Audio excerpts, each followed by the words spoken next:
कृष्ण ने आज भी हम सबको इस रूप में अवसर दिया। उद्धव ने पूछना शुरू किया, हे कृष्ण, सबसे पहले मुझे यह बताओ कि सच्चा मित्र कौन है? कृष्ण ने कहा, सच्चा मित्र वह है जो जरूरत पड़ने पर मित्र की बिना मांगे मदद करे। उद्धव ने कहा, कृष्ण, आप पांडवों के आत्मीय प्रिय मित्र थे। आपाद बांधव के रूप में, यानी आपदा में, मुसीबत में सहायता करने वाले के रूप में उन्होंने आप पर सदा पूरा भरोसा किया। कृष्ण, आप महाज्ञानी हैं, आप भूत, वर्तमान और भविष्य के ज्ञाता हो, किंतु आपने सच्चे मित्र की जो परिभाषा दी, आपको लगता नहीं कि आपने उस परिभाषा के अनुसार कार्य नहीं किया? आपने धर्मराज युधिष्ठिर को द्यूत क्रीड़ा यानी जुआ खेलने से क्यों नहीं रोका? ठीक है, आपने उन्हें नहीं रोका, लेकिन आपने भाग्य को भी धर्मराज के पक्ष में नहीं मोड़ा। आप चाहते तो युधिष्ठिर जीत भी सकते थे। उसके बाद जब उन्होंने अपने भाइयों को दांव पर लगाना शुरू किया, तब तो आप सभा कक्ष में आ सकते थे। आपने वो भी नहीं किया। उसके बाद जब दुर्योधन ने पांडवों को सदैव अच्छी किस्मत वाला बताते हुए द्रौपदी को दांव पर लगाने को प्रेरित किया और जीतने पर सारा कुछ वापस कर देने का लालच किया, कम से कम तब तो आप हस्तक्षेप कर सकते थे। अपनी दिव्य शक्ति के द्वारा आप पासे धर्मराज के पक्ष में मोड़ देते। इसके स्थान पर आपने तब हस्तक्षेप किया जब द्रौपदी लगभग अपना शील खो रही थी।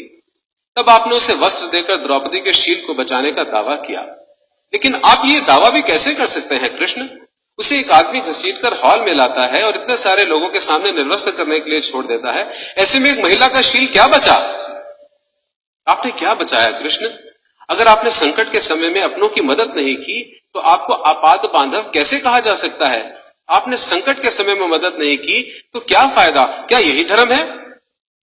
इन प्रश्नों को पूछते हुए उद्धव का गला रूंध गया और उसकी आंखों से आंसू बहने लगे।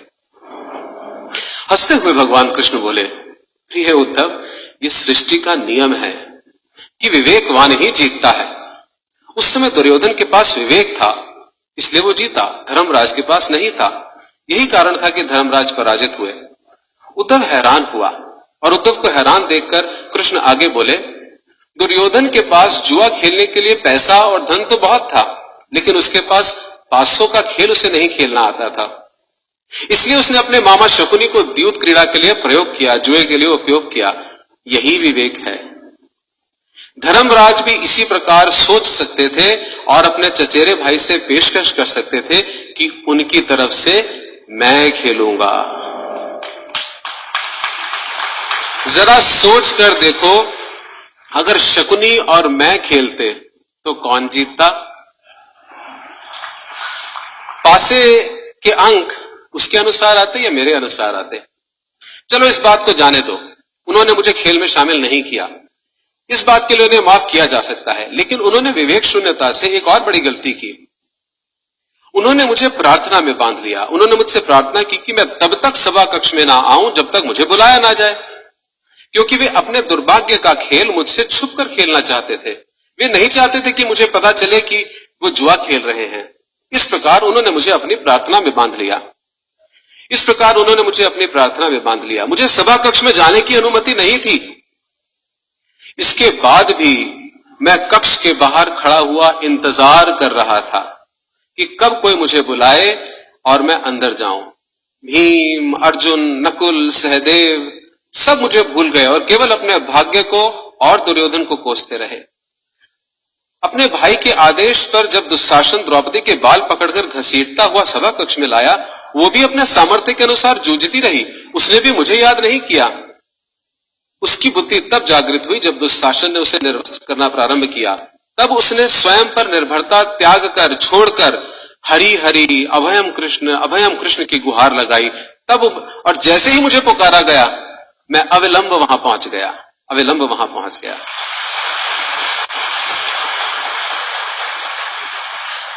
अब बताओ इसमें मेरी गलती क्या है? उद्धव बोले, कान्हा, आपका स्पष्टीकरण प्रभावशाली अवश्य है, किंतु मेरी पूर्ण संतुष्टि नहीं हुई, जैसे हमारी नहीं होती। क्या मैं एक और प्रश्न पूछ सकता हूं? कृष्ण की अनुमति से उद्धव ने पूछा, इसका अर्थ यह हुआ आप तभी आओगे जब आपको बुलाया जाएगा? क्या संकट से घिरे अपने भक्त की मदद करना आपका कर्तव्य नहीं, आपको स्वतः नहीं आना चाहिए? कृष्ण मुस्कुराए और सुनिए, देखिए अब सिद्धांत आ रहा है। कृष्ण मुस्कुराए और कहने लगे, उद्धव, इस सृष्टि में हर एक का जीवन उसके स्वयं के कर्मफल के आधार पर संचालित होता है। ना तो मैं इसे चलाता हूं और ना ही इसमें हस्तक्षेप करता हूं। मैं केवल एक साक्षी हूं।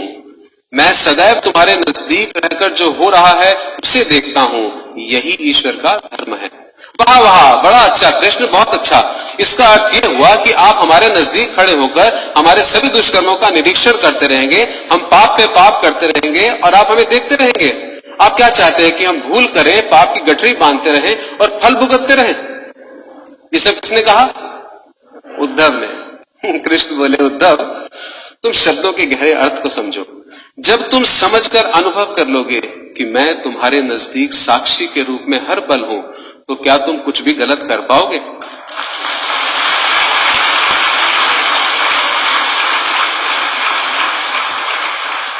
जब तुम ये भूल जाते हो और ये समझने लग जाते हो कि तुम मुझसे छुपकर कुछ भी कर सकते हो, तभी मुसीबत में फंसते हो।